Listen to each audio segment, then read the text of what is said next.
Baik. Assalamualaikum warahmatullahi wabarakatuh. Salam Om Swastiastu, Namo Buddhaya, salam kebajikan. Salam sejahtera bagi kita semua. Alhamdulillahirrabbilalamin. Wassalatu wassalamu ala asrafil anbiya'i wal mursalin. Sayyidina wa maulana Muhammadin wa ala alihi wa sahbihi ajmain amma ba'du. Yang terhormat Bapak Dr. Yosi Afandi, SSMAB, selaku Wakil Direktur 1 Politeknik Negeri Madiun. Yang terhormat Ibu Eva Mirza Safitri SPD MPD selaku Koordinator Kampus Mengajar Politeknik Negeri Madiun dan pemateri pada kegiatan malam hari ini. Dan yang saya hormati Saudara Mutolifin selaku Ketua Mahasiswa Penggerak Merdeka Belajar Kampus Merdeka Politeknik Negeri Madiun. Dan yang saya hormati teman-teman mahasiswa dan mahasiswi Politeknik Negeri Madiun yang hadir pada Zoom meeting malam hari ini. Pertama-tama, marilah kita panjatkan puja-puji syukur kehadirat Allah Subhanahu wa Ta'ala yang mana telah melimpahkan rahmat, nikmat, serta hidayahnya sehingga kita dapat berkumpul dalam acara sosialisasi kampus mengajar tanpa halangan suatu apapun. Salawat serta salam semoga selalu tercurahkan kepada junjungan Nabi kita Muhammad Sallallahu Alaihi Wasallam yang telah membawa kita dari zaman jahiliyah menuju ke zaman Islamiyah dan yang selalu kita nanti-nantikan syafaatnya di hari akhir nanti. Baik, sebelum memulai acara, perkenankan saya Lulu Hariro selaku pemandu acara pada malam hari ini untuk membacakan susunan acara. Yang pertama yaitu pembukaan, yang kedua menyanyikan lagu Indonesia Raya, yang ketiga sambutan, yang keempat pemaparan materi kampus mengajar, yang kelima sesi tanya jawab, yang keenam pembacaan doa, dan yang terakhir yaitu penutup.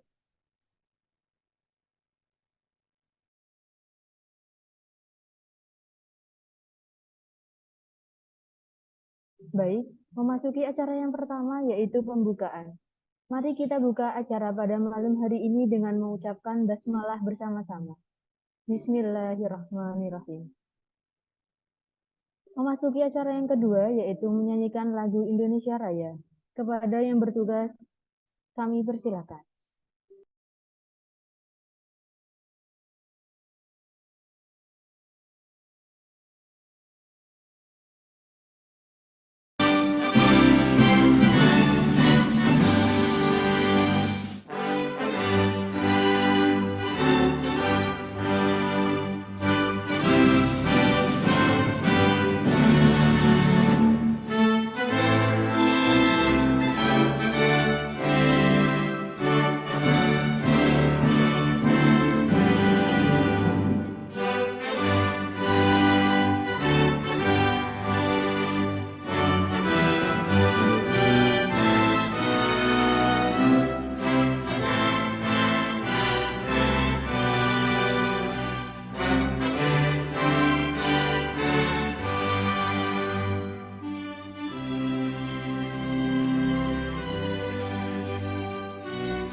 Baik, memasuki acara yang selanjutnya yaitu sambutan.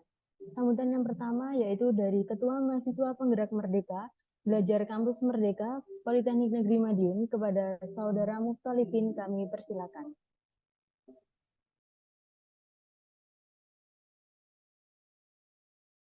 Assalamualaikum warahmatullahi wabarakatuh. Salam Om Swastiastu, kita budaya salam kebajikan.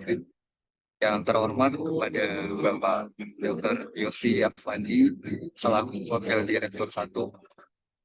Yang saya hormati kepada Ibu Eva Mirza selaku Koordinator Kampus Mengajar Politeknik Negeri Madiun sekaligus narasumber pada materi malam ini. Dan yang saya banggakan rekan-rekan panitia serta kegiatan kampus mengajar Politeknik Negeri Madiun 2023. Disyukur kehadirat Allah Subhanahu wa Ta'ala yang telah memberikan nikmat dan kesehatan kepada kita semua sehingga dapat berkumpul pada kesempatan kali ini dalam acara kampus mengajar PNM 2023 pada Subur meeting ini. Saya Muftolibin selaku Ketua MBBKM ucapkan terima kasih kepada seluruh peserta dan peserta kegiatan kampus mengajar PNM yang hadir pada malam ini. Semoga kegiatan pada kali ini bisa diberikan kelancaran dan juga menjadi sumber informasi dan pengetahuan tentang kampus mengajar dan mengenal informasi kampus mengajar. Kampus mengajar ini merupakan program dari Kemendikbud Kampus Merdeka.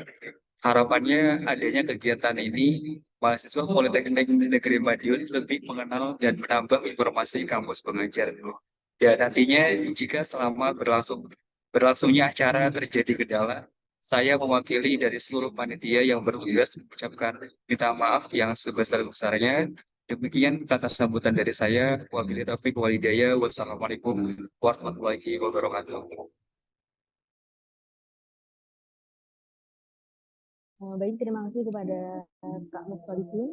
Yang selanjutnya yaitu ada sambutan dari Ibu Eva Mirza Safitri, SPD MPD, selaku dari perwakilan dari Politeknik Negeri Madiun dan sebagai koordinator kampus mengajar Politeknik Negeri Madiun. Waktu dan tempat saya persilakan. Terima kasih sebelumnya kepada moderator dan seluruh panitia yang telah bertugas hari ini.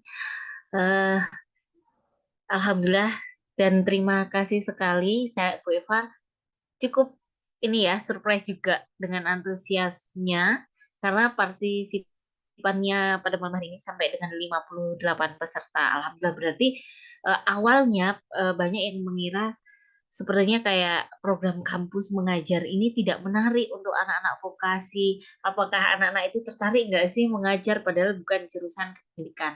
Tapi ternyata alhamdulillah banyak sekali yang ingin tahu lebih dalam mengenai program ini. Ini moderator ini sekaligus materi atau sambutan dulu?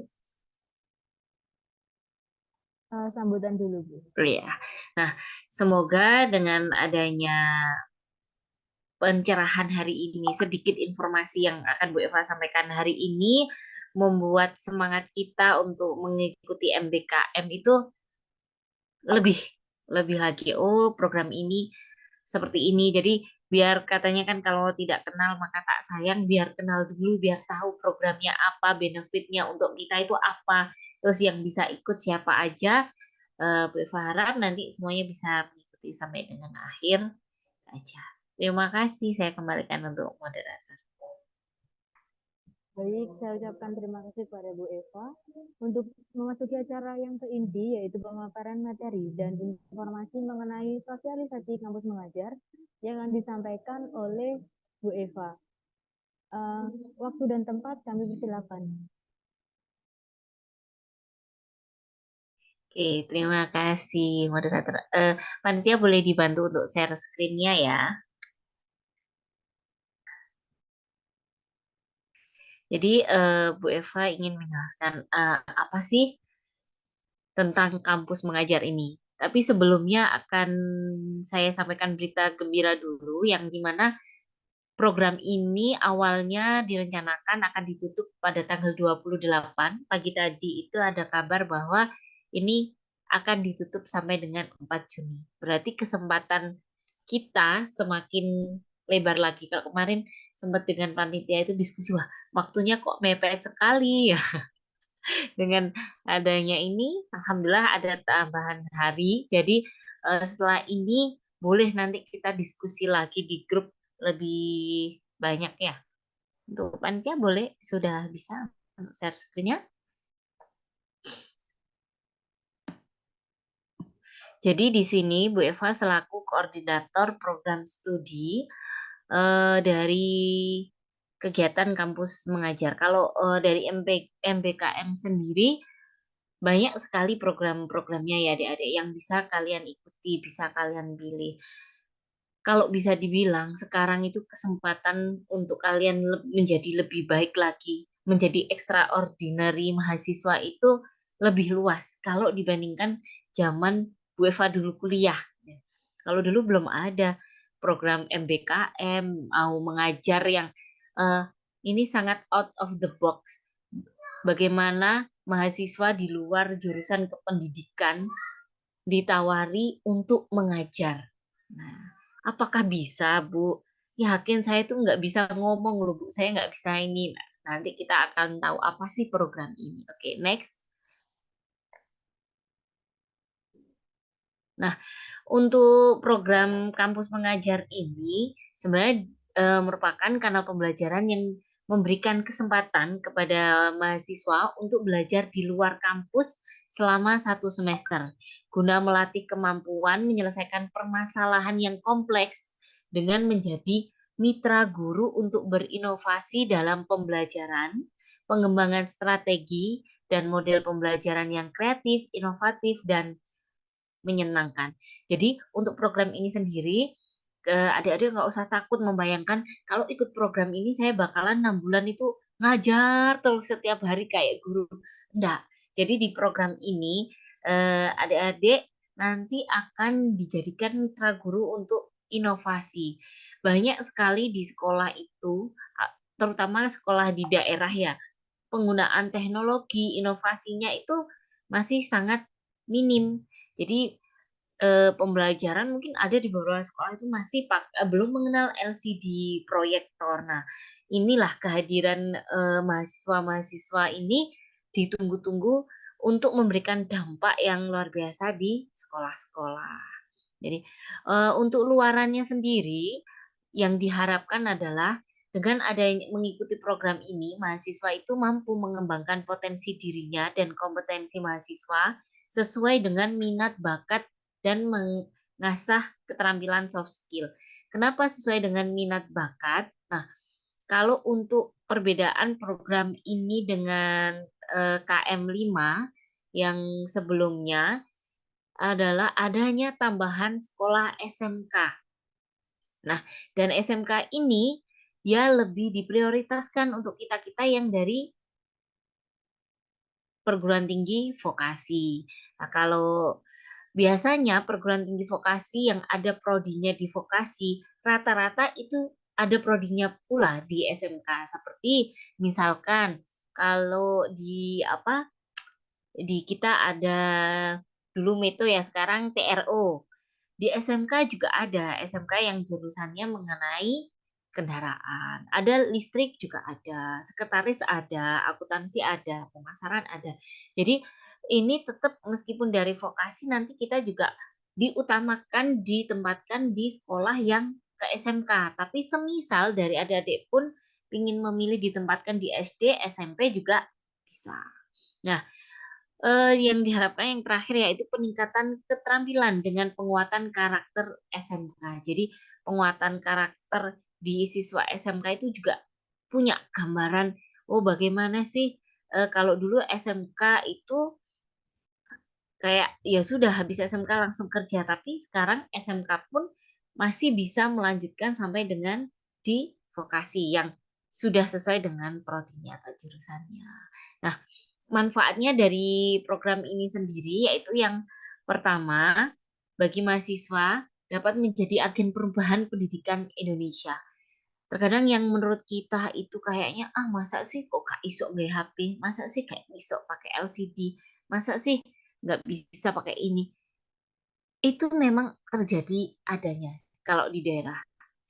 Jadi di daerah itu masih banyak mungkin guru yang usianya di atas 50-an itu agak susah untuk beradaptasi dengan teknologi.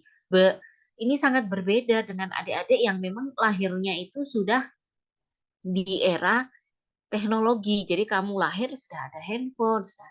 Kalau di kami mungkin Beva juga termasuk di yang ini ya udah agak tua karena lahir belum ada yang telepon, yang handphone itu sedikit sekali orang yang punya, hanya orang-orang tertentu mengalami perkembangan dari telepon yang segede apa ulek-ulek itu sampai ke smartphone itu perlu adaptasi yang luar biasa. Begitu pula di dunia pendidikan. Jadi dengan adanya mahasiswa-mahasiswa yang penuh inovasi ini diharapkan bisa menjadi agen perubahan di pendidikan Indonesia.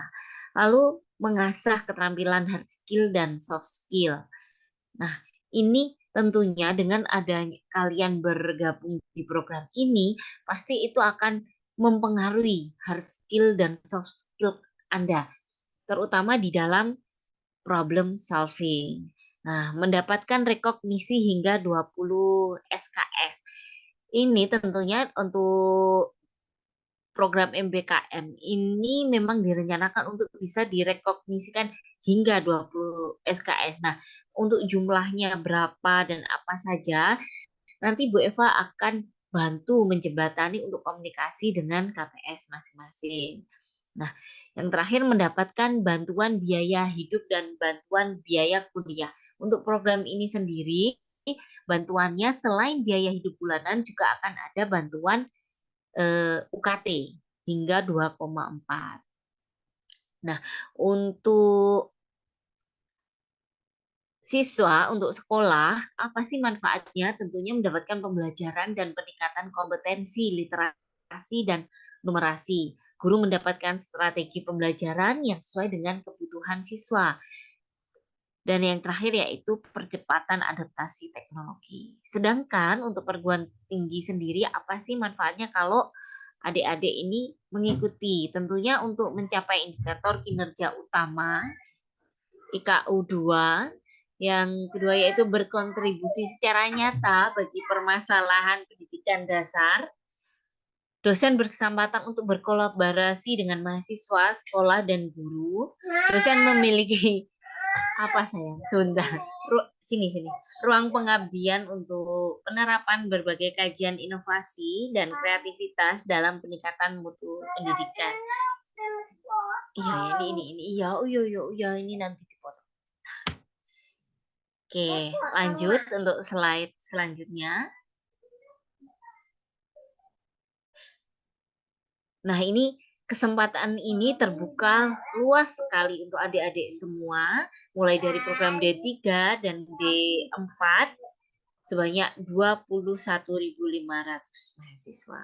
Kalau untuk pendaftarannya berarti ini sampai 4 Juni ya. Lanjut. Nah, untuk kampus seperti yang disampaikan Bu Eva di awal tadi bahwa di program di angkatan 6 ini ditambah dengan sekolahnya itu tidak hanya sampai dengan level SMP, tapi juga dengan SMK. Dan untuk program kampus mengajar ini setiap semester itu ada adik-adik. Jadi semisal kalau kalau kalau adik-adik belum bisa ikut semester ini, bisa juga untuk dilakukan di semester depan. Ya.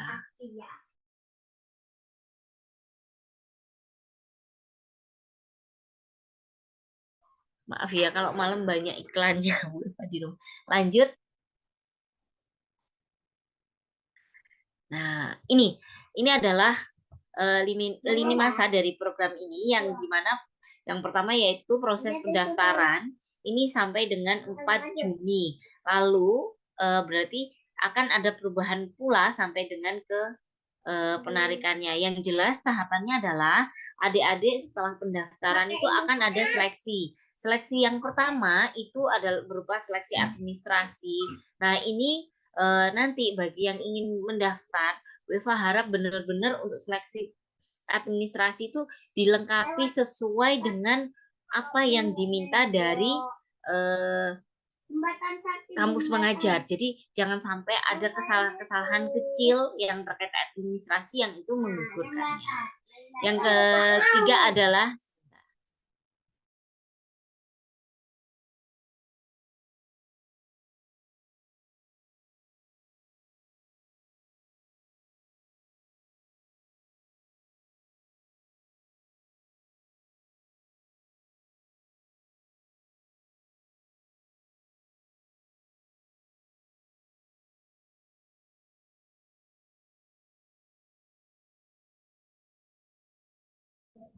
Nah, selanjutnya ada pengumuman peserta siapa yang lolos. Nah, setelah pengumuman itu nanti akan ada penempatan. Nah, penempatan ini untuk proses penempatan sendiri tidak langsung ditempatkan begitu saja, tapi adik-adik diberikan kesempatan untuk memilih 6 sekolah, diberikan tawaran 6 sekolah, suruh memilih 2 sekolah prioritas, nah, kemudian baru akan dipetakan oleh kampus mengajar. Yang selanjutnya ada pembekalan. Nanti materi pembekalan apa saja banyak. Nanti Bu Eva akan panitia. Nanti Bu Eva minta tolong untuk di-share yang PPT yang lebih lengkap dari PPT-nya Bu Eva ini ya, yang Bu Eva kirim awal nanti di grup, biar adik-adik bisa membaca lebih detail untuk apa saja sih di masing-masing poinnya. Nah, ada pembekalan, lalu ada koordinasi dengan Dinas Pendidikan dan Sekolah. Ini proses koordinasi nanti akan dibantu oleh Bu Eva selaku koordinator perguruan tinggi dan pula dibantu oleh DPL. Jadi adik-adik nanti seperti PKL pada umumnya atau seperti ketika kalian melakukan magang, nanti juga akan didampingi, masing-masing mahasiswa akan didampingi oleh dosen pembimbing lapangan. Kemudian ada pelepasan, penugasan, dan penarikan. Jadi penarikan itu di akhir Desember. Kalau kita lihat dari jadwal ini, bisa dibilang untuk mulai programnya itu di bulan Juli sampai dengan Desember. Kalau itu mulai dari koordinasi awal, sedangkan untuk mulainya sendiri Agustus sampai dengan Desember. Kalau biasanya yang program di semester depannya lagi akan ada sekitar bulan Januari Februari. Lanjut.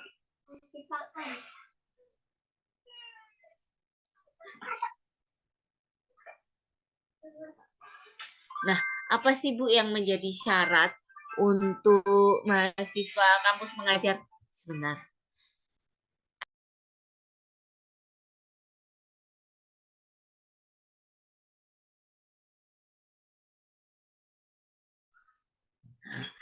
Yang jelas adalah merupakan mahasiswa aktif, baik dari akademik maupun vokasi, berasal dari program studi yang terakreditasi pada PTN dan PTS di bawah naungan Kemendikbudristek, maaf. Berada di paling rendah ini semester 4. Jadi yang jadi nanti ini kan proses daftarnya adik-adik dianggap di semester 5 karena sudah menyelesaikan semester 4 ini kan selesainya di sekitar bulan Juni nanti ya yudisiumnya. Jadi dilaksanakan pada semester 5. Mengunggah dokumen SPTJM mahasiswa, memperoleh surat rekomendasi dari pimpinan perguruan tinggi minimal ditandatangani oleh wakil dekan. Nah, untuk proses surat ini bisa nanti yang akan mengikuti program ini bisa meminta ke Bu Eva ataupun langsung ke Wadir 1. Kalau misalkan melalui Bu Eva semua juga enggak apa-apa. Jadi kita bisa tahu, oh ini siapa saja yang sudah mendapatkan surat. Yang jelas sebelum adik-adik minta surat rekomendasi, Bu Eva harap sudah menghadap ke KTS masing-masing untuk memastikan apakah bisa nggak di prodinya itu bisa mengikuti ini. Kenapa Bu Eva sampaikan seperti itu? Karena meskipun ini terbuka luas untuk semua, terkadang memang ada prodi yang ada ketentuan-ketentuan tertentu yang tidak memungkinkan untuk mahasiswa bisa berangkat. Jadi lebih baik dikonfirmasi terlebih dahulu dahulu kepada KPS-nya, dan jika mengalami kendala di dalam berkomunikasi, boleh misalkan Bu saya ketakut atau gimana Bu Eva boleh bantu mendampingi, saya siap mendampingi untuk membantu menjembatani dan berkomunikasi dengan KPS-nya. Nah, kemudian mengunggah transkrip nilai IPK. Ini ya yang harus hati-hati. Jadi yang diunggah itu bukan nilai IPS tapi IPK-nya, transkrip. Berarti mulai dari semester 1 sampai dengan semester 4. Mengunggah keterangan sehat, mengunggah sertifikat prestasi, pengalaman mengajar atau pengalaman organisasi jika ada. Lalu kemudian belum pernah ditetapkan sebagai peserta program kampus mengajar angkatan sebelumnya. Jadi kalau sudah pernah ikut, ini tidak boleh ikut lagi. Lah kebetulan untuk di kampus kita, di PNM sendiri, baru tahun ini membuka untuk kampus mengajar.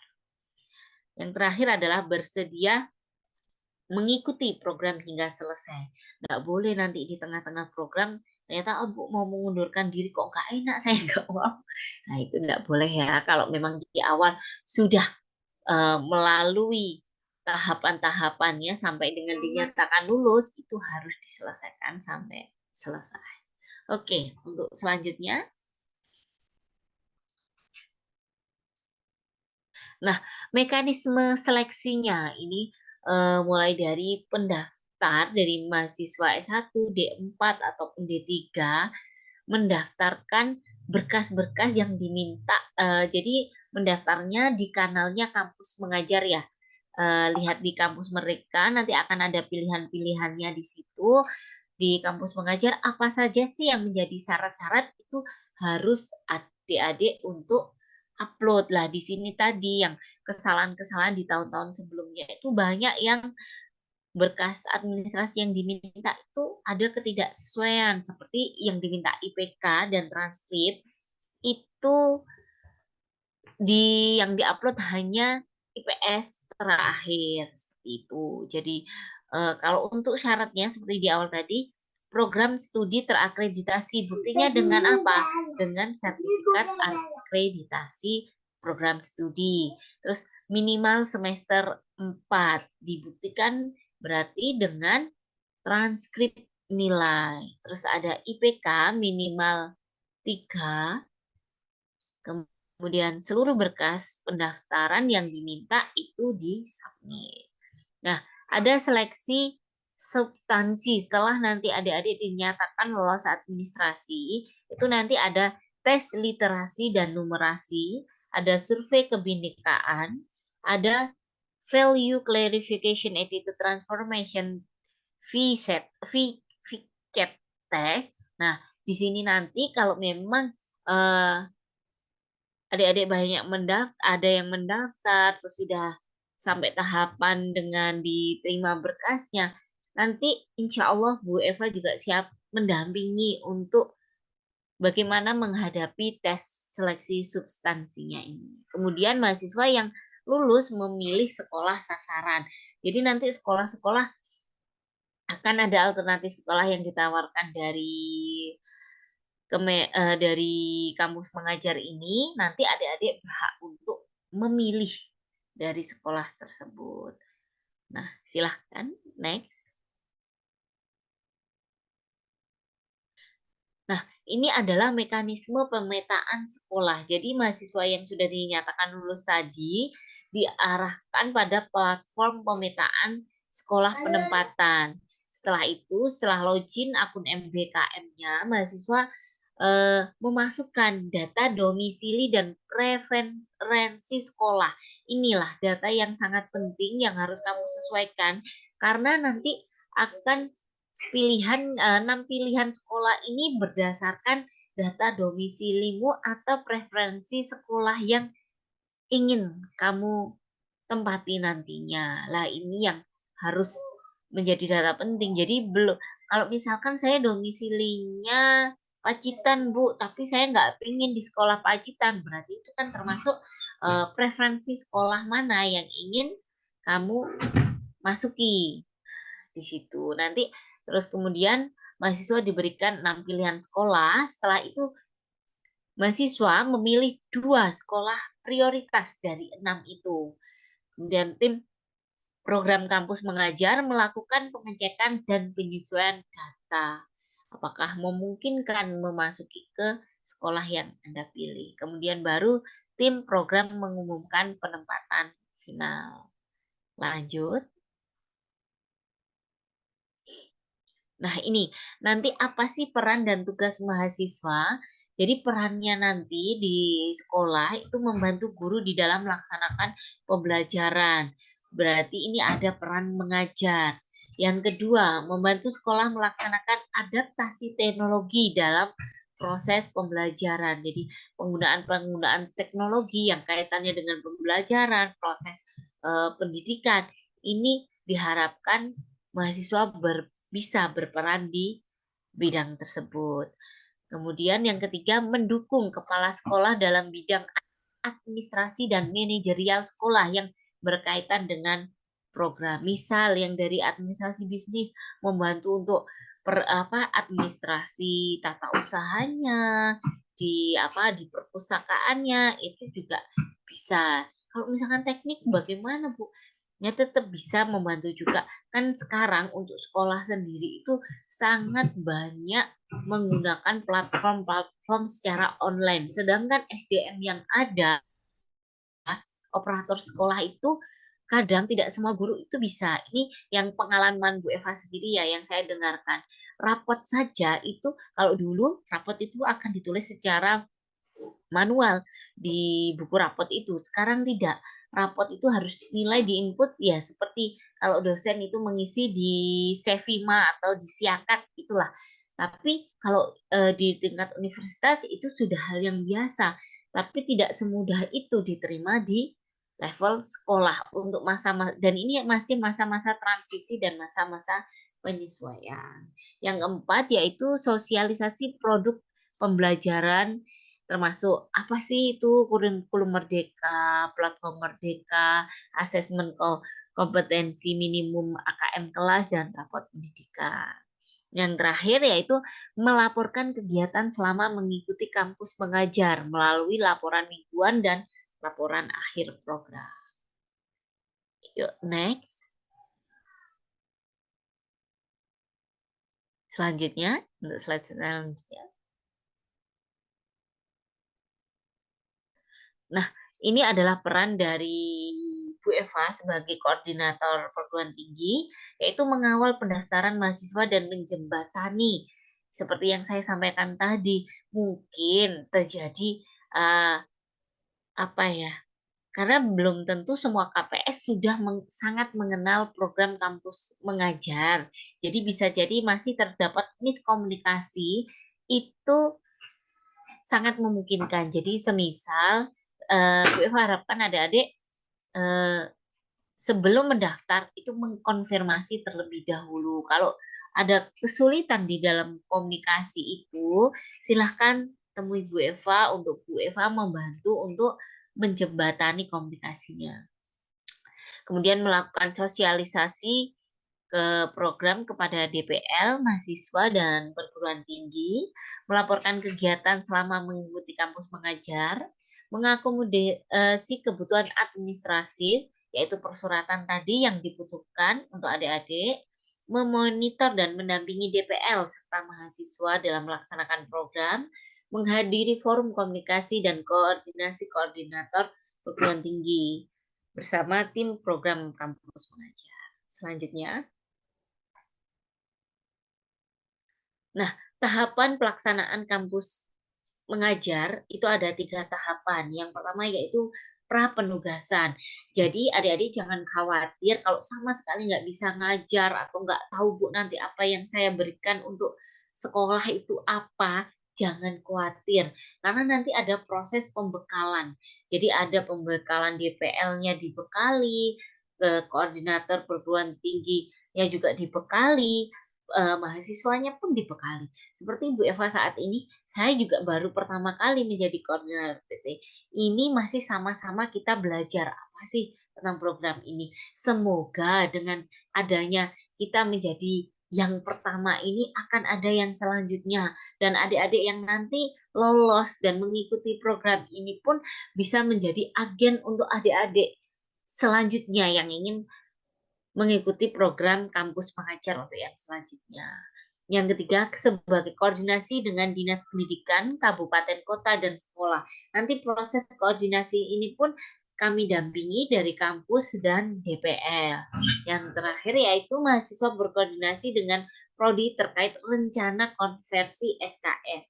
Lah, ini harapan Bu Eva sebelum daftar pun sudah dipastikan saat izin, saat menyampaikan apakah boleh Pak Bu kepada KPS-nya untuk mengikuti program ini, sekaligus nanti jika saya mengikuti program ini, apa SKS apa yang dikonversikan untuk program ini, itu harus jelas dari awal, daripada nanti sudah berjalan kalian nanti terdapat kebingungan atau ternyata ada loh ini kok nggak bisa ini. Nah, lebih baik dari awal sudah dipastikan dulu.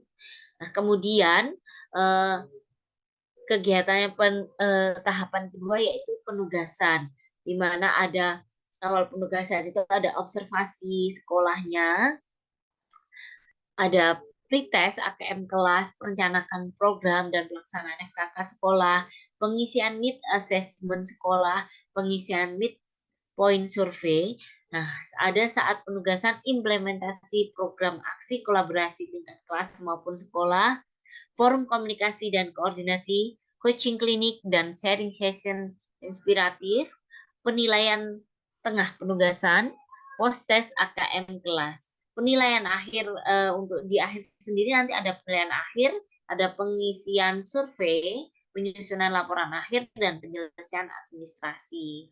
Nah, yang setelah penugasan itu apa? Rekognisi pengakuan penyertaan hasil belajar sebesar 20 SKS yang sudah direncanakan seperti yang di awal pada tahapan pertama tadi. Dan yang kedua yaitu keberlanjutan program yang dilakukan melalui diseminasi oleh DPL dan mahasiswa di perguruan tinggi masing-masing. Selanjutnya, nah, apa sih Bu yang akan disampaikan di dalam materi pembekalan nanti, yaitu terutama tentang pengetahuan, ada keterampilan, dan ada pula tentang komunikasi budaya, analytical thinking, kreatif, problem solving, tentang lebih ke karakter ya.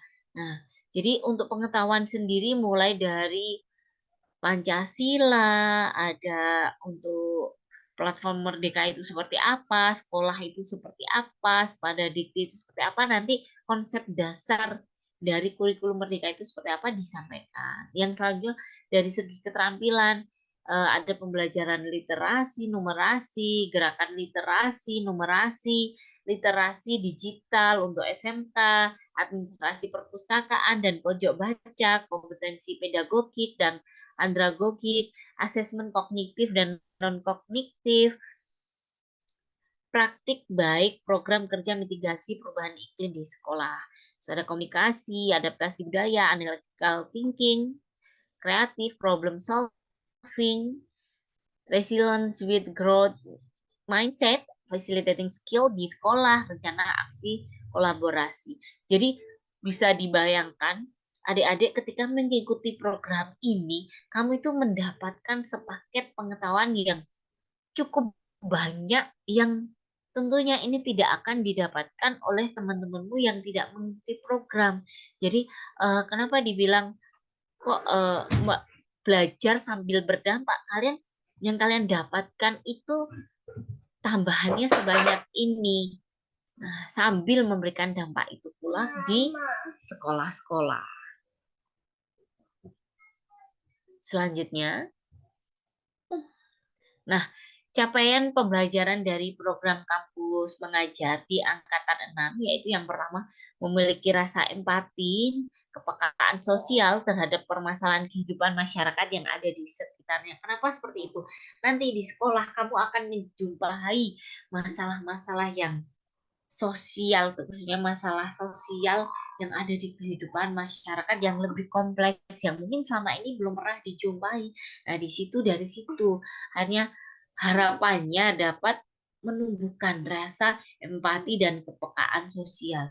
Mungkin adik-adik yang ada di sini, kebanyakan kemarin kan kita sekolah itu masih banyak yang Zoom dan online ya, karena selama pandemi.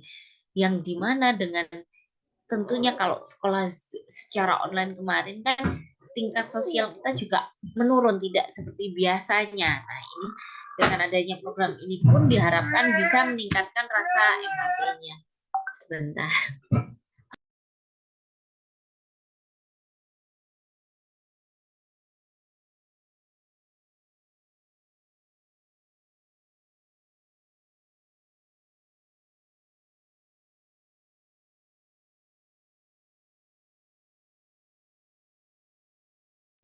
Nah, memiliki kemampuan membuat berbagai solusi dalam penyelesaian masalah, memiliki kreativitas dan inovasi dalam berkolaborasi dengan guru untuk meningkatkan kualitas pembelajaran, memiliki kemampuan merancang, menyusun, dan mengembangkan strategi pembelajaran yang kreatif, inovatif, dan menyenangkan, memiliki keterampilan berpikir kritis dalam berkolaborasi lintas bidang ilmu, memiliki kemampuan untuk menyampaikan ide dalam berbagai forum dan media, memiliki kemampuan menerima dan menyampaikan informasi, memiliki jiwa kepemimpinan dalam kerjasama tim, memiliki pertahanan diri yang baik dalam berbagai situasi, memiliki kinerja bermutu dan terukur, memiliki kemampuan pengambilan keputusan secara tepat dalam konteks berbagai bidang keahlian, memelihara dan mengembangkan jaringan kerja dengan pembimbing, kolega, dan sejawat. Lanjut. Selanjutnya,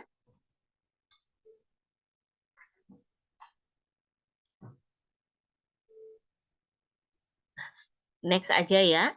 Ini terkait aturan-aturan yang nanti bisa adik-adik baca di PPT yang lengkap.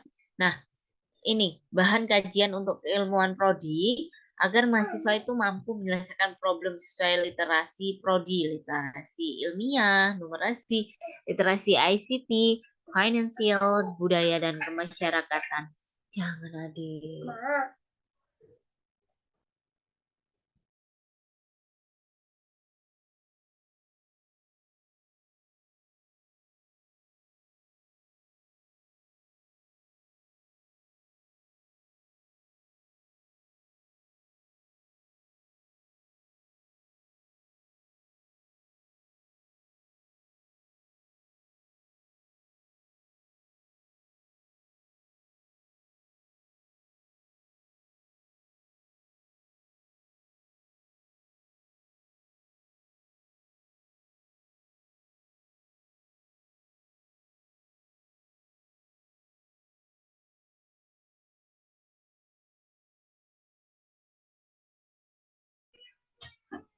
Ya, maaf banyak iklannya.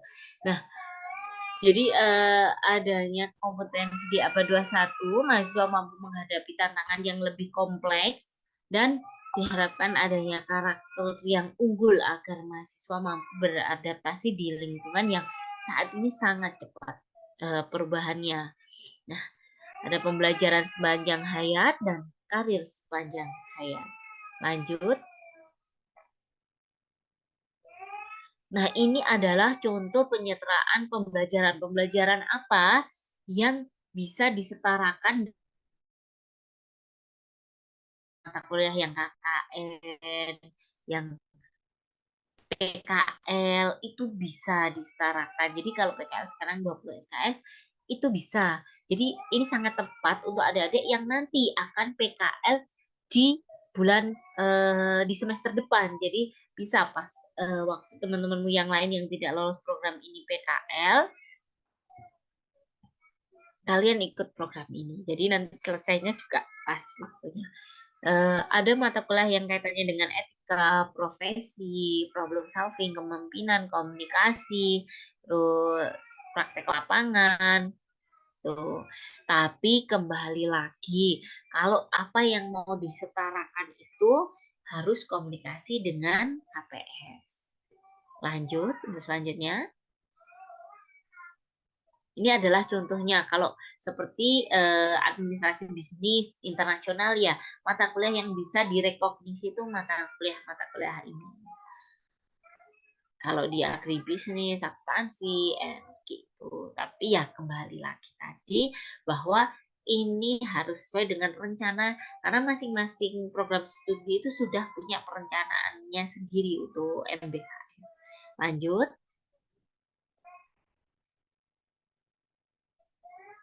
Nah, ini tadi yang untuk konversi ke jamnya ya di tahap pembekalan, penugasan di SD, SMP atau SMK, terus bagaimana eh, partisipasi dalam kegiatan koordinasi dengan tim program, yaitu ada forum komunikasinya, ada coaching klinik, ada sharing session inspiratifnya, dan yang terakhir dalam penyusunan laporan di mana jumlah SKS-nya itu setara dengan 20 SKS atau 675 jam. Oke, selanjutnya.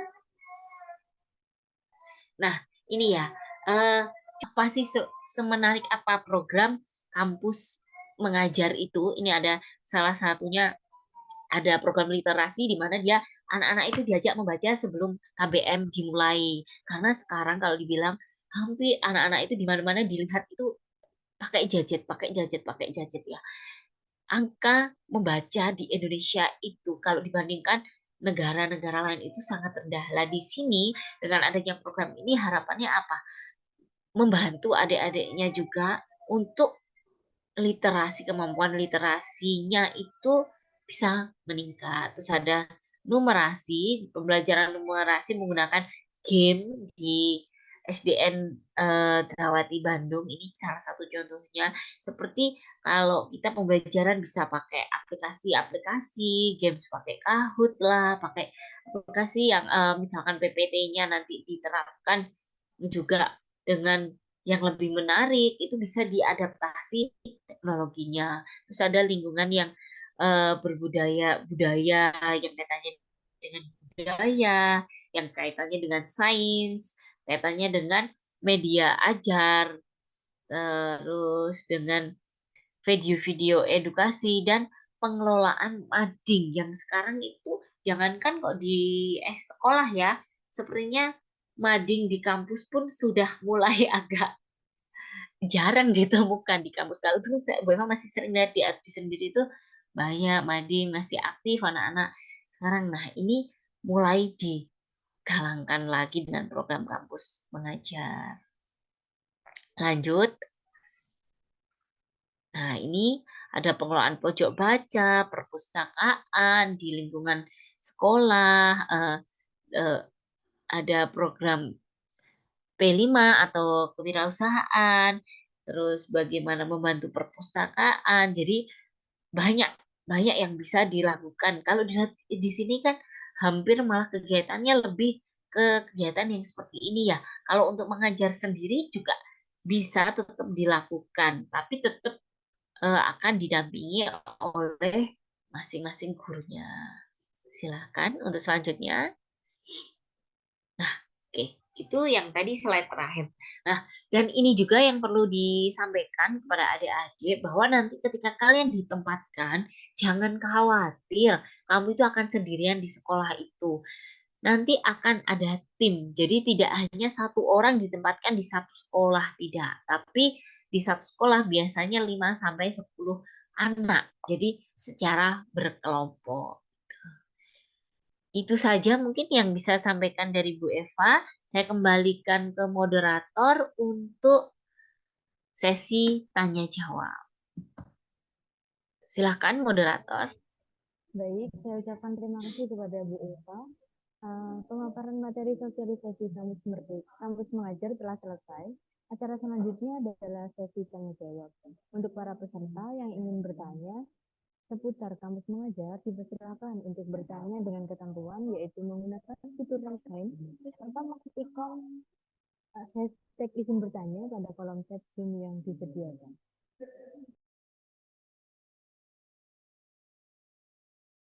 Baik, untuk teman-teman yang ingin bertanya bisa uh, menggunakan fitur raise hand atau mengaktifkan dengan format izin bertanya.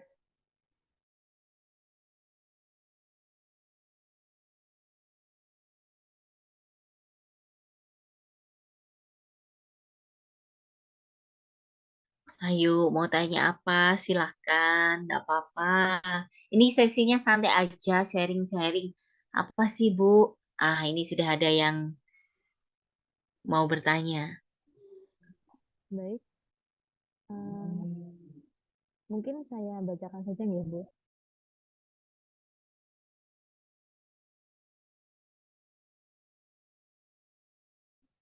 Baik, mungkin dari Mbak Natasha, boleh on mic atau saya bacakan? Iya, silahkan langsung on mic aja ya.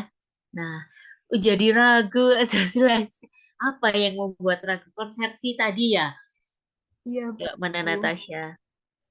Iya, kamera saya rusak Bu ini. Nggak Oh bisa iya, share. enggak apa-apa. Gimana Mbak Natasha? Mbak Natasha ini prodi. Akuntansi perpajakan. Oh iya, gimana? Apa yang membuat hatinya kok malah ragu? Ragu untuk di ACC gitu ya? Ragu terkait konversinya Bu. Nanti kalau semisal Alhamdulillah diterima, terus nanti konversinya gimana? Soalnya saya nggak ada obrolan sama KPS. Karena dari pihak Prodi sendiri juga mengharuskannya lebih ke MSIB, bukan kampus mengajar. Oh gitu. Tapi ini Mbak Natasha pingin atau gini aja. Ke akuntansi perpajakan itu KPS-nya yang Pak Iwan atau Pak Faisal? Pak Iwan. Oh Pak Iwan. Atau misalkan memang Mbak Natasha nggak takut ngadep sendiri. Kapan besok misal Bu Eva dampingi untuk diskusi dengan Pak Iwan juga enggak apa-apa. Maksudnya oh, ini jadi tetap yang pertama Bu Eva mewajibkan kenapa kalian harus komunikasi dengan KPS itu apa? Ya karena apa sih yang nanti bisa dikonversikan dan tiap tiap prodi itu kan punya kekhasan masing-masing yang bisa dikonversikan ke ini yang memungkinkan apa atau mungkin dari prodi. Kalau akuntansi perpajakan ini sudah D4 ya, ya Mbak, Mbak Iya, Natasha. iya. Kalau D4 menurut Bu Eva kalau melihat D4 ini lebih longgar kan waktunya dibandingkan yang D3. Kalau D3 kan berarti yang bisa hanya di yang sekarang di semester 4 mau ke semester 5. Kalau tahun depan udah nggak bisa lagi kan gitu. Nah, ini nanti boleh Mbak, nanti japri Bu Eva aja. Kita komunikasi kalau atau mau tanya dulu, tapi sebelumnya sudah pernah diskusi belum ke KPS-nya terkait. Belum, Bu. Saya kira dengan KPS mendatangani formulir konsultasi itu, saya kira kan KPS sudah menyetujui kalau saya ikut kampus mengajar. Tapi sudah ditandatangani. Sudah. Ya Dan sekarang berarti saya juga sudah sudah bisa. apply. Saya sudah daftar. Oh sudah, ya berarti nggak apa-apa. Karena apa? Karena eh, sebelum sosialisasi ini dari pihak KPS dan pihak apa Kajur pun sudah diberikan sosialisasi atau materi tentang kampus mengajar. Jadi sekiranya kok sudah tanda tangan tanpa memanggil, tanpa diskusi, berarti itu sudah tidak ada masalah saya kira. Tapi coba nanti saya Bu Eva bantu ngobrol sama Pak Iwan juga ya terkait apa nanti eh, apa sih Pak yang kalau untuk anak AP ini yang mau bisa dikonversikan. Tapi Mbak Mbak Natasha ini sudah PKL. Sudah selesai semester Oh, udah ini. selesai. Oh iya, nanti Bu Eva bantu ya untuk komunikasi ke Pak Iwan. Tapi sudah daftar juga ya ini berarti. Sudah. Oh ya nggak apa-apa. Iya, Ya, makasih Bu. ya sama-sama. Selanjutnya. Mungkin untuk selanjutnya saya persilakan kepada Mas Jelo untuk bisa unmute untuk menyampaikan pertanyaannya. Ya. Terima kasih moderator atas waktu dan tempatnya. Izin bertanya Bu Iva. Iya, Celu. Terkait hampir sama sih Bu untuk pertanyaannya sama Mbak Natasha tadi. Cuma ini kan tadi kalau nggak salah di PPT itu 20 SKS ya Bu. Iya, 20. Itu nanti kita waktu di semester 5 itu di-full-kan atau nanti kita habis selesai tersebut kita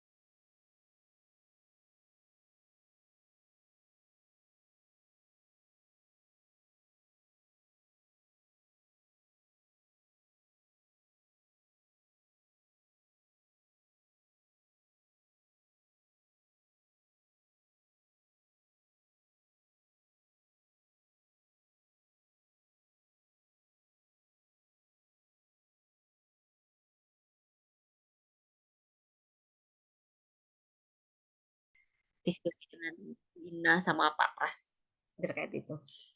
Jelo mau ikutan lo? Insya Allah Ibu, jika Insya Allah Allah. mengendaki. Tapi sebenarnya Adbis itu belum ada yang maju sampai ke Pak Pras kayaknya.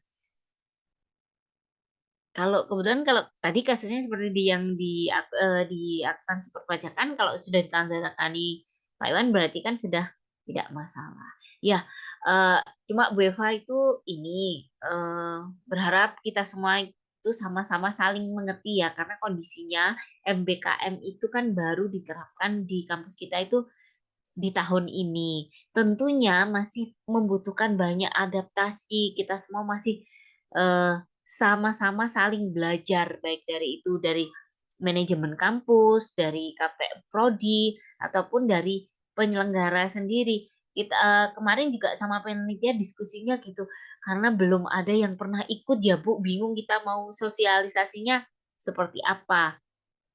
Nah, itu tapi kalau tidak dimulai dari sekarang, nggak pernah ada yang ikut, ya nggak akan pernah akan ada yang pertama dan mengajarkan menjadi agennya lagi untuk selanjutnya.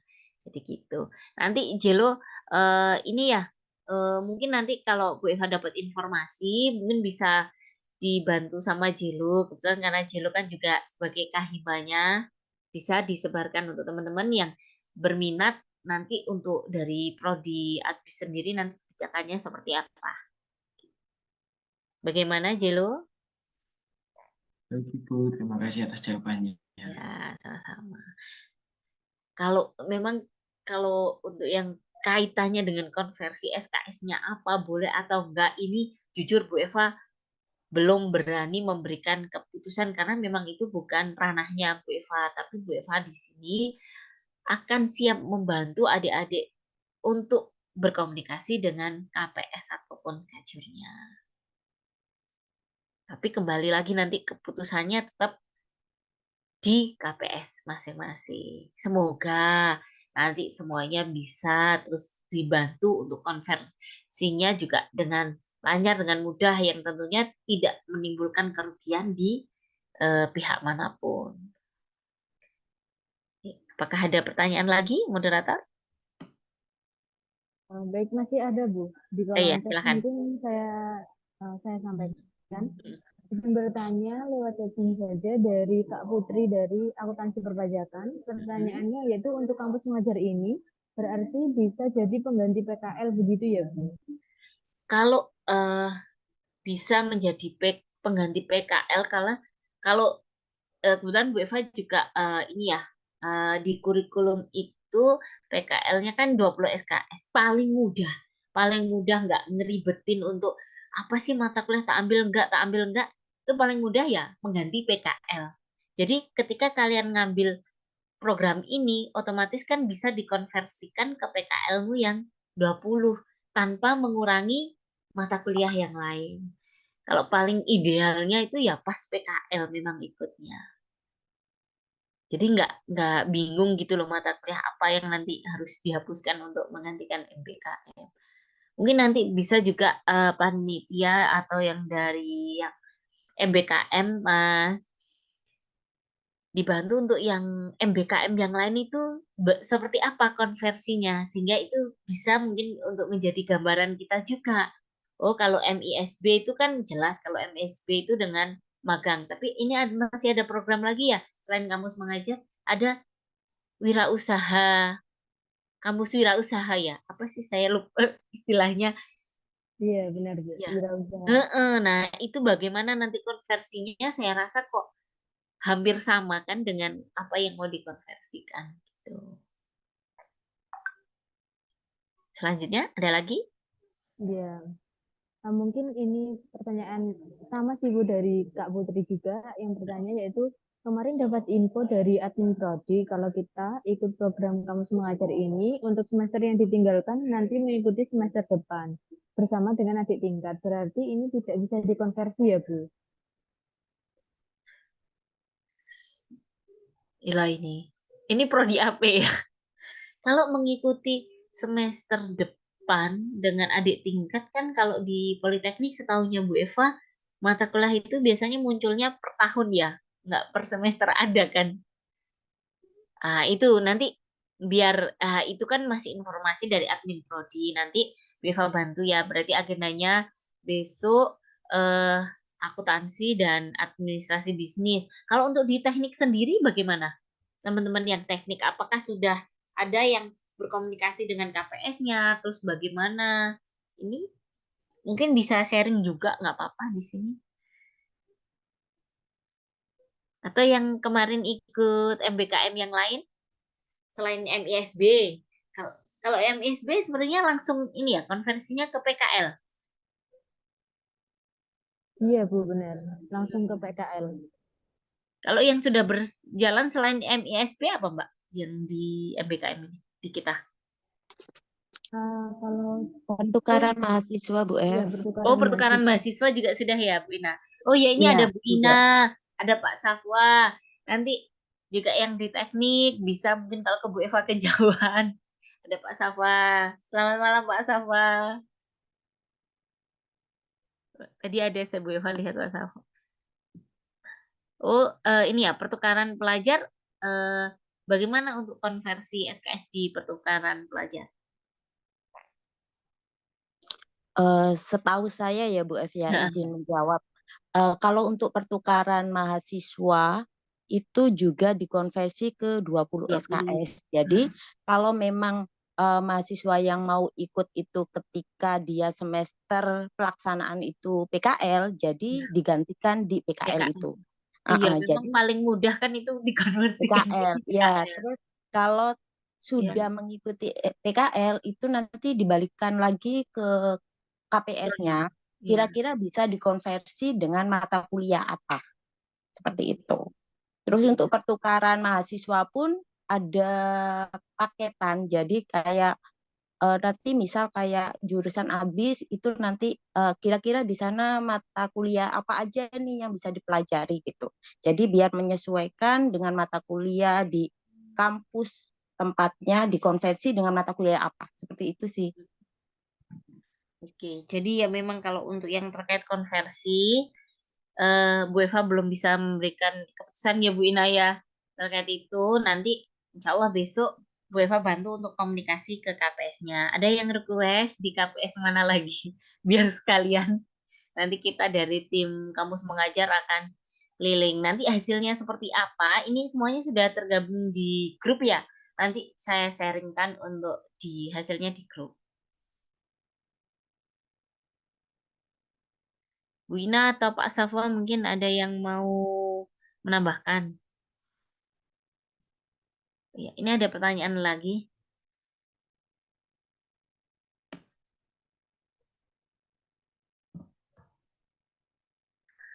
Oh, tentang ini ya, sudah pernah ikut MBKM. Kalau ini nanti Bu Eva coba komunikasikan dengan Bu Indah terkait dengan kebijakan kampus. Tapi kalau melihat dari syarat kampus mengajar sendiri ya, kita bicara tentang kampus mengajar, itu yang nggak boleh itu yang sudah pernah ikut kampus mengajar pada periode sebelum-sebelumnya. Jadi kalau misalkan ikutnya MBKM bukan kampus mengajar, itu boleh. Tapi kalau yang untuk kebijakan kampus sendiri, apakah MBKM itu boleh ikut lebih dari satu kali atau tidak? Ini pertanyaan-pertanyaan ini nanti coba Bu Eva komunikasikan dengan Bapak Wadir 1 atau dengan Bu Indah selaku PM4MP yang menaungi program MBKM ini. Ya, apakah masih boleh? Mbak Isma, siapa? Nah, Bu F bisa iya, menambahkan sedikit. ya. Kemarin Oke. karena Bu Ina ya ikut rapat ini mungkin ada yang bisa disampaikan Bu. Ya, jadi untuk persyaratan dokumen di kampus mengajar ini salah satunya ada surat pernyataan belum pernah mengikuti program kampus mengajar di periode sebelumnya. Jadi kalau memang udah pernah mengikuti angkatan berapa, itu nggak akan bisa ikut di angkatan selanjutnya gitu. Jadi kayak udah alumni gitu loh. Iya. Jadi nggak bisa ikut lagi. Tapi kalau mau ikut kan rangkaian MBKM ini banyak ya. Jadi kalau ikut MBKM lainnya Ngikutin. kemungkinan boleh, cuma Iya. nanti kendalanya kalian akan kehilangan banyak mata kuliah. Iya. Karena kan pasti dikonversi lagi 20 SKS 20. lagi gitu. Jadi akan kesusahan untuk konversinya itu sih. Gitu. Makanya itu yang bisa Iya, itu yang susah nanti bikin bingung KPS-nya lagi. Iya. Kalau saya lihat kayaknya programnya dari Pak Nadimnya sendiri sih kayaknya boleh-boleh aja ya Bu In. Iya, Cuma ya boleh untuk aja bebas. kondisinya kita tentunya akan kesusahan untuk mengkonversikan itu. Itu ya Mbak Nurita sebelumnya ikut MBKM apa Mbak Nurita?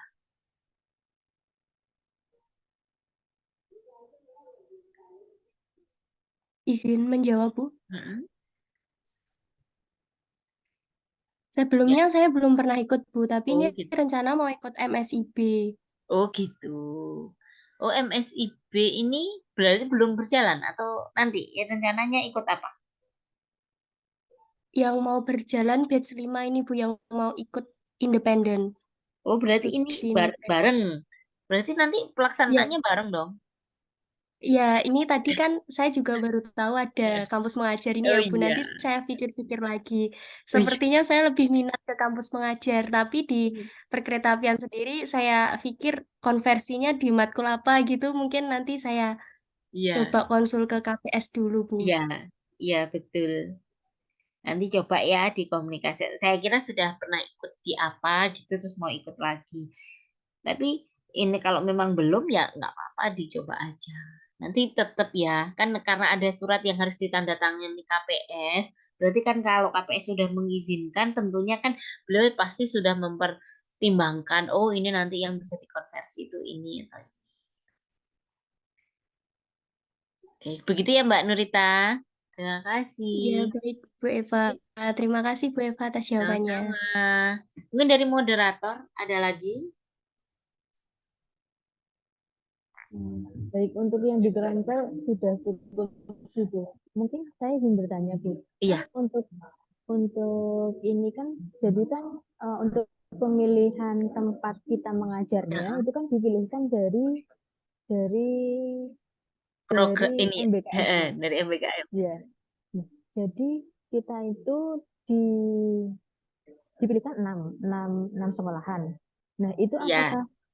apakah kita sebelumnya itu sudah memilih dulu atau itu murni dari MBKM-nya, Bu?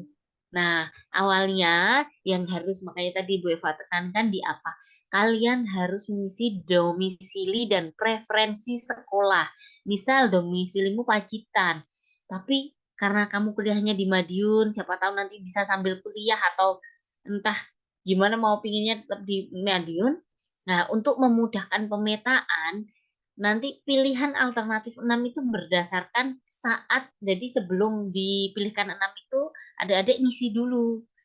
Oh, kamu pinginnya sekolah di daerah mana, domisilimu mana. Nah, nanti 6 itu berdasarkan yang terdekat dari yang preferensi dan domisili tadi.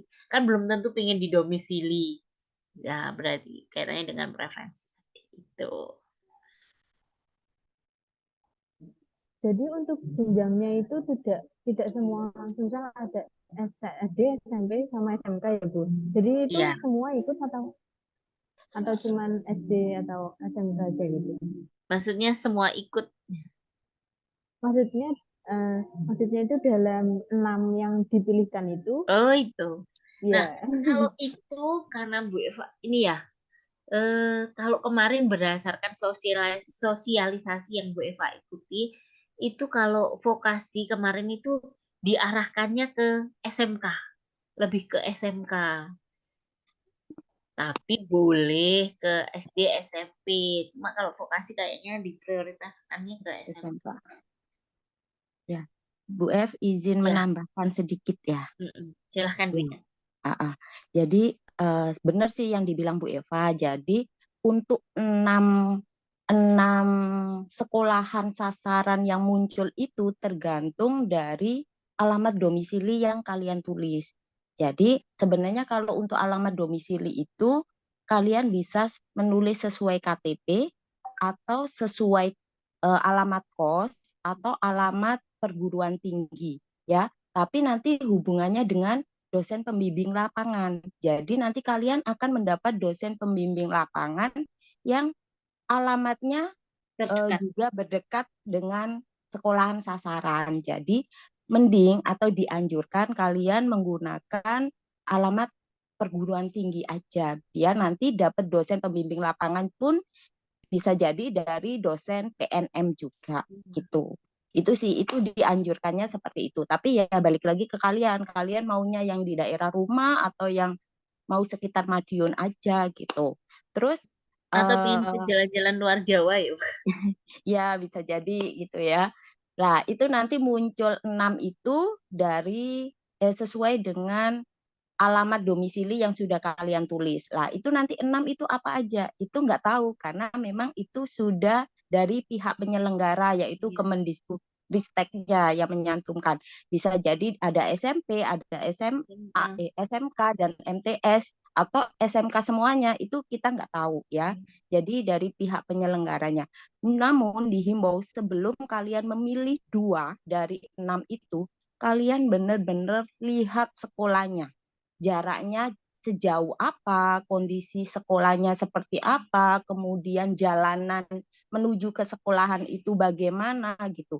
Jadi ketika kalian sudah ditetapkan di sekolah X gitu ya, misal, kalian nggak kaget lagi gitu ya. Jadi dari 6 itu benar-benar kalian cek, misalkan sekarang udah zaman teknologi ya, cek di Google Map, kira-kira ini jaraknya jauhnya seberapa, kondisi jalannya bagaimana, terus sekolahannya kondisinya bagaimana gitu. Jadi ketika udah diterima, udah ditentukan lokasi sekolah sasarannya, kalian nggak kaget lagi.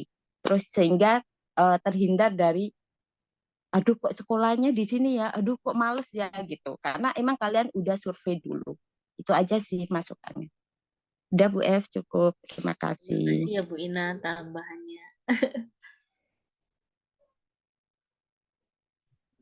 Ya, baik Bu. Mungkin izin bertanya juga Bu kan, Iya. tapi sepertinya belum dibahas itu ada pendanaannya atau tidak ya Bu? Oh iya. Iya. Iya, tadi di PPT yang ini nggak ada ya, namanya. Jadi pendanaannya itu kalau di kampus mengajar itu per bulannya adalah 1,2 juta. Ditambah dengan uang UKT-nya itu 2,4 bantuan UKT. Jadi kalau bisa dibilang cukup besar ya pendanaannya. Nah, ini kemarin yang ada yang ditanyakan, Bu, kalau bidik misi gimana kalau ikut ini? Kalau bidik misi itu nanti karena kan nggak boleh ya double funding, nanti tetap dibayarkan selisihnya. Misalkan dari 1,2, kalau boleh tahu bidik misi sekitar berapa ya per bulan? Per bulannya. Untuk bidik misi itu 4,8 Bu. Itu Itu satu, enggak per bulan sih Bu. Satu semester. Iya, oh, satu 800 semester Bu. berarti ya. Iya. Berapa? Bagi 6 ya itu ya. Berarti nggak sampai 1 juta ya. Iya, cuman Dan 800 gitu. kita kalau programnya itu dihitung Agustus, September, Oktober, November, Desember itu dihitung 5 bulan. Jadi nanti dapatnya 1,2 kali 5. Berarti kalau ya itu dikurangi bidik selisih dari misalkan 4,8. Berarti kalau 1,2 kali 5 berarti dapatnya 6 ya. Nanti yang bidik misi ya dapatnya yang selisihnya itu. Kalau bantuan UKT-nya kalau bidik misi berarti kan karena UKT-nya free ya. Jadi kayak ya Allah kesempatannya luar biasa ini. Lumayan dapatnya 1,2. Itu iya itu lupa kok tadi nggak ada di slide padahal itu yang sangat-sangat Iya penting Bu. ya. Iya, tapi banyak yang ingin bertanya. Iya, terima kasih ya Mbak ya sudah ditanyakan, Iya diingatkan. Bu. Mungkin dari teman-teman lain kalau ingin bertanya, boleh banget nih bertanya mumpung ada yang pakar-pakarnya juga.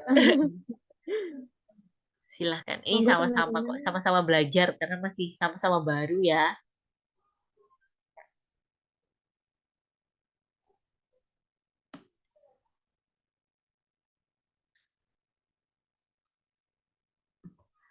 Sebenarnya sudah tidak ada kalau misal setelah ini terus nanti sebelum tidur Pak menangan kok akeh yo sangune terus aku kok pengen atau mungkin Bu saya itu tadi mau tanya tapi saya takut sama KPS saya atau Bu saya boleh nggak ya di prodi saya sudah nggak boleh Pak apa aja yang sekiranya bisa ditanyakan umum nanti boleh ditanyakan di grup atau kalau yang lebih private kayaknya oh daripada diketahui banyak orang kayak ini karena kaitannya pribadi banget boleh ditanyakan japri ke Bu Eva, Bu Ina ataupun Pak Safwa. Karena kalau dari tim kampus mengajar sendiri di kita itu ada 3 orang. Ada Bu Eva, Pak Safwa, sama Bu Ina.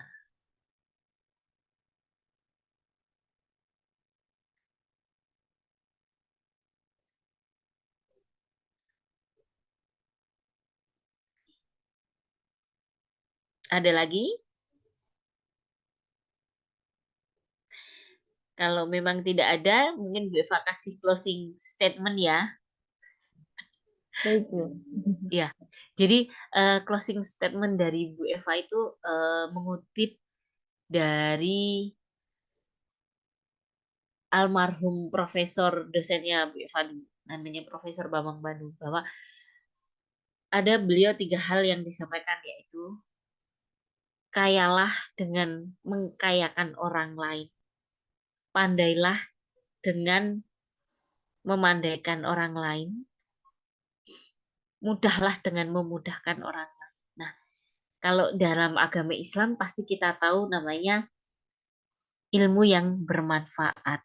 Nah, sedikit yang bisa kita sampaikan ke orang lain, tapi jika itu membawa manfaat, meskipun kita sudah tidak ada, tapi insya Allah amalnya akan menjadi mengalir untuk kita semua. Jadi kapan lagi diberikan kesempatan yang luar biasa untuk mengabdikan dirimu untuk mengajar. Jadi belajar sambil berdampak. Itu aja. Terima kasih Bu Eva. Tunggu semuanya untuk bergabung di program Kampus Mengajar. Terima kasih panitia. Terima kasih semua yang sudah hadir. Assalamualaikum warahmatullahi wabarakatuh. Waalaikumsalam warahmatullahi wabarakatuh.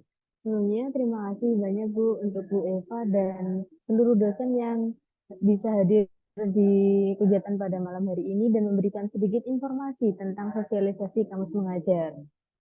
Semoga dengan diadakannya sosialisasi ini banyak mahasiswa yang berminat dan ingin melanjutkan program MBKM selanjutnya.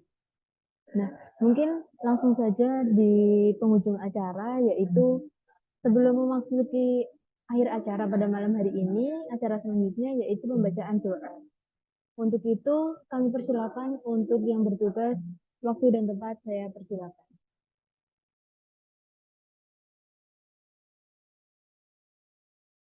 Warahmatullahi wabarakatuh. Sebelum kita mengakhiri kegiatan pada malam hari ini, marilah kita tundukkan kepala dan jiwa kita kepada Allah Subhanahu wa Ta'ala untuk memohon keriduannya atas apa yang telah kita lakukan di waktu ini. Bismillahirrahmanirrahim. Bismillahirrahmanirrahim. Alhamdulillahirabbil alamin. Ya Rabbana wa lakal hamd. Allahumma sholli ala Muhammadin fil awwalin wal akhirin. Dengan mengucapkan puji serta syukur kehadirat atas segala rahmat karunia yang telah Engkau limpahkan kepada kami pada hari ini, dengan penuh keakraban dan bahagia kami hadir di sini. Mohon Engkau memberikan barokah dan ridho-Mu dalam acara yang telah kami laksanakan. Ya Allah, ya Tuhan kami, acara ini sangat besar sekali arti dan maknanya bagi kami. Semoga dengan dilaksanakannya acara ini dapat menjalin hubungan silaturahim dan persaudaraan sekaligus meningkatkan kompetensi dan pengetahuan kami.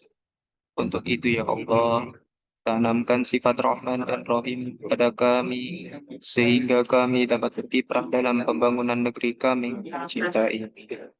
Ya Allah, ya Rabbi, dengan berakhirnya kegiatan ini, kami mohon ya Allah, limpahkanlah pengetahuan dan kekuatan pada kami semua. Tumbuhkanlah rasa persaudaraan dan persatuan yang kokoh di antara kami, sehingga terjalin hubungan yang baik dan utuh. Jadikanlah kami semua yang hadir di sini orang-orang yang memiliki sifat jujur, adil, dan amanah. Anugerahkanlah kepada kami tekad, kekuatan, keikhlasan, lindungan, dan bimbingan untuk menjalankan amanah sebagai orang yang bekerja dan berkarya dalam pengabdian bersemata. Ya Allah, yang Maha Pengampun, ampunilah dosa dan kesalahan kami, dosa pemimpin kami, serta dosa dan kesalahan orang tua kami. Perkenankanlah doa dan pinta kami, ya Allah. Rabbana zalamna anfusana wa illa an taghfir lana wa tarhamna lanakunanna minal khasirin. Rabbana atina fid dunya hasanah wa fil akhirati hasanah wa qina azabannar. Alhamdulillahi rabbil alamin. Wassalamualaikum warahmatullahi wabarakatuh.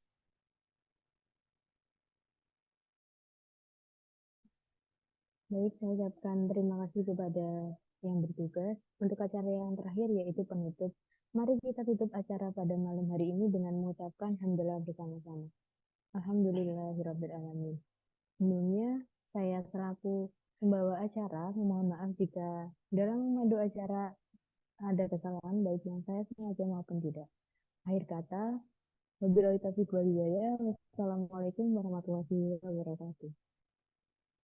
Waalaikumsalam warahmatullahi wabarakatuh. Terima kasih semuanya. Bu Eva izin live ya. Baik Bu, terima kasih. Terima kasih, Bu. Sama-sama.